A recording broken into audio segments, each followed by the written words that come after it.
முதல்ல யார் கடன் வாங்கினாங்களோ அவங்கள போய் கேளுங்க. அவங்க இல்லைன்னு சொன்னதுக்கப்புறம் ஷூரிட்டி மேலே நீங்கள் ப்ரொசீட் பண்ணலாம். இது சுப்ரீம் கோர்ட்டில் போய் ஹானரபிள் ஜஸ்டிஸ் ராமசாமி அப்படின்னு ஒரு ஜட்ஜ்மெண்ட் கொடுக்குறாரு. இது மாதிரி கேஸில் ஷூரிட்டி மேலே டைரெக்டாக பேங்க்கு ஆக்ஷன் எடுக்கலாம், ரிக்கவரிக்கு எடுக்கலாம் அப்படின்னு வந்துடுச்சு. நம்ம சொந்தக்காரங்களோ இல்லை க்ளோஸ் ஃப்ரெண்ட்ஸோ பேங்க்லேயோ இல்லை ஒரு ஃபைனான்ஷியல் இன்ஸ்டிடியூஷன்லேயோ கடன் வாங்குவாங்க, லோன் வாங்குவாங்க.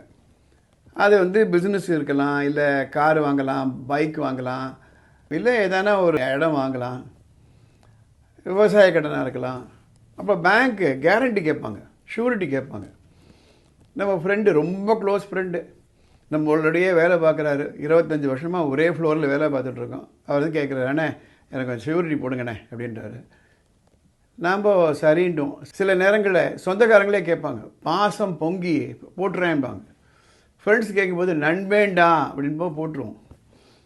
அதுக்கப்புறம் ஒழுங்காக ஒரு இஎம்ஐலாம் கட்டி அந்த லோன் டிஸ்சார்ஜ் ஆனால் ப்ராப்ளம் கிடையாது, நமக்கு நல்ல பேர், அவங்களுக்கு நல்ல பேர். ஆனால் சில நேரங்களில் அது நடக்கிறது கிடையாது. முக்கியமாக சில நண்பர்கள் பார்த்திங்களன்னா நம்ம நினைக்கிற மாதிரி இருக்க மாட்டாங்க. இல்லை, உண்மையிலேயே உங்களுக்கு கஷ்டம் வந்துடலாம். அவர் லோன் வாங்கும்போது அவருக்கு வேலை இருந்திருக்கும், அப்புறம் வேலை போயிட்டுருக்கோம். முக்கியமாக இந்த கொரோனா பீரியடில் இது மாதிரி நிறைய நடந்திருக்கு.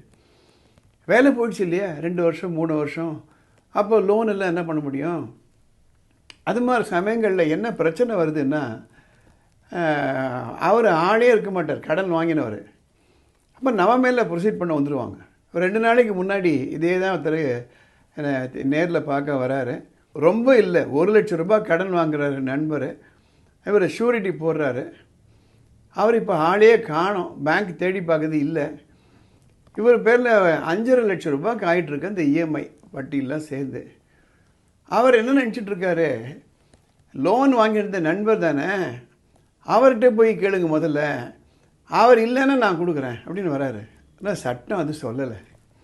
இந்தியன் கான்ட்ராக்ட் ஆக்டில் என்ன சொல்லுதுன்னா, கடன் வாங்குறவர் அவருக்கு ஷூரிட்டி இருக்கிறார்ல, அந்த ஷூரிட்டி அவரும் கோ எக்ஸிஸ்டன்ஸ்ன்னு சொல்கிறது. அதாவது அவர் பேரில் ப்ரொசீட் பண்ணி அவர் இல்லைன்னு சொன்னதுக்கு அப்புறம் தான் உங்கள்கிட்டேருந்து வர வேணும்னு அவசியம் இல்லை. 1969 bank of Bihar versus Damodar Prasad என்ற ஒரு கேஸு.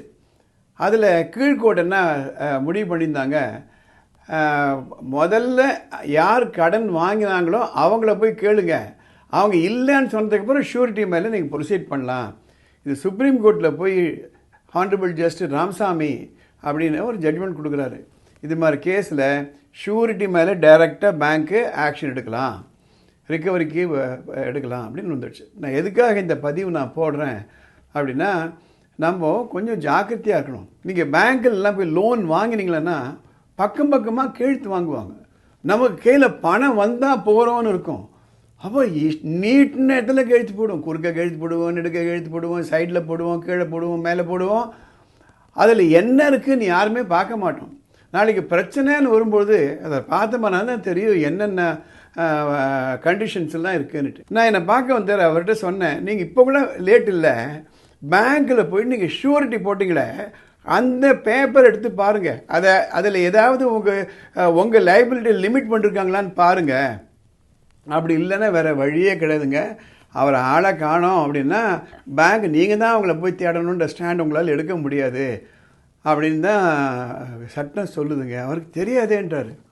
அவருக்கு தெரியல எப்படியோ அதே மாதிரி நிறைய பேருக்கு தெரியாது. அதனால தான் இது போன்ற பதிவுகளை நான் ஏற்றிட்டு வரேன். சாதாரண மக்களுக்கு போய் சேரணும். சொந்தக்காரங்களோ நண்பர்களோ ஒரு ஷூரிட்டி போட சொல்கிறாங்கன்னா அது கையெழுத்து ரொம்ப முக்கியங்க. அது யோசனை பண்ணி செய்யணும். அதுதான் திருக்குறள், எண்ணி துணிக கருமம் துணிந்த பெண் எண்ணுவோம் என்பது இழுக்கு. அதுக்காக இந்த பதிவு போகிறேன். இந்த பதிவு நீங்கள் பார்க்கும் பொழுதே உங்களுக்கு இது பயனுள்ளதாக இருக்கா, கமெண்ட் பாக்ஸில் போய் ஒரு கமெண்ட் பண்ணுங்கள். அப்போ இது நிறைய பேருக்கு போய் சேரும். அது மட்டும் இல்லை, இது போன்ற பதிவுகள் உங்கள் நண்பர்களுக்கு உங்கள் சொந்தக்காரங்களுக்கு பயனுள்ளதாக நீங்கள் நினச்சிங்களன்னா உடனே லைக் பண்ணுங்கள், ஷேர் பண்ணுங்கள். உங்களுக்கு சட்ட ரீதியாகவோ படிப்பு சம்மந்தப்பட்டோ ஏதாவது குழப்பங்கள் இருந்ததுன்னா மேலே ஒரு வாட்ஸ்அப் நம்பர் போகுது. அந்த நம்பருக்கு ஒரு மெசேஜ் பண்ணுங்கள், வாய்ஸ் மெசேஜோ அல்லது ஒரு டெக்ஸ்ட் மெசேஜோ. ஃபோன் பண்ணாதீங்க. நான் அதை படிச்சுட்டு அடுத்த எபிசோடில் அதை நான் கவர் பண்ணுவேன். இந்த பதிவுகள் எல்லாம் வானமே இல்லை அறக்கட்டளையின் சார்பாக நான் பதிவு பண்ணிட்டு வரேன். இந்த சேனலுக்கு சப்ஸ்கிரைப் பண்ணுங்கள். அடுத்த எபிசோடில் பார்க்கலாம்.